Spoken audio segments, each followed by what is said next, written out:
Hello everyone, my name is Mr. M. Today we are going to continue learning how to find the end term of an arithmetic sequence. So go ahead and complete the intro activity. Be sure to pause your video while you're doing it. Come back once you're done so that you can check your answer.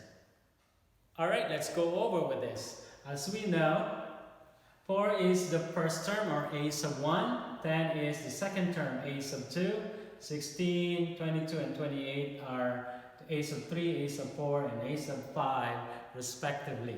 So what is our a sub 20? It's 118. I hope you got that right. Before we continue, let's do a brief recall on arithmetic sequence formula.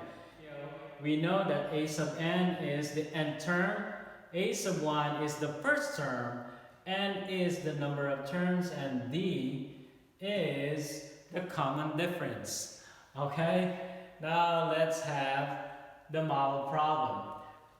In the arithmetic sequence below, which term is 118? We know that 4 is the first term, and the common difference here is 6. You're adding 6 to each term to get the next one. What else are we given with?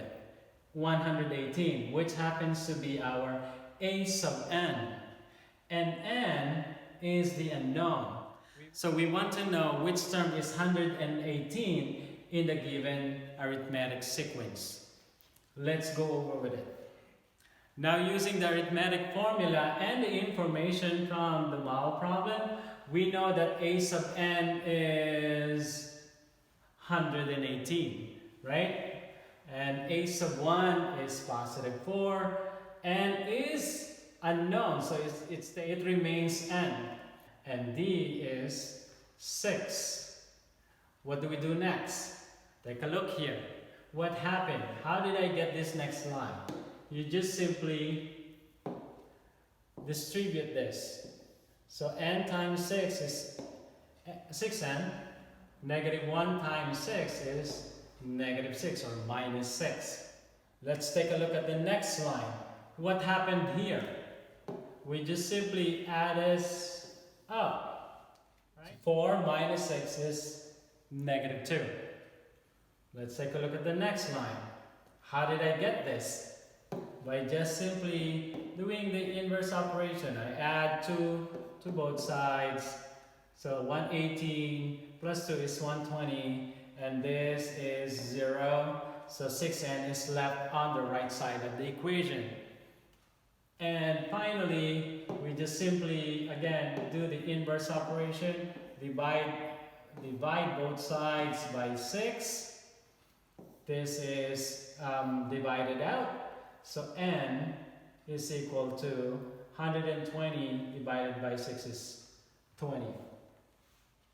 Now it's your turn to practice. Go ahead and complete these two problems. Be sure to pause your video while you're doing it. Come back once you're done so that you can check your answers.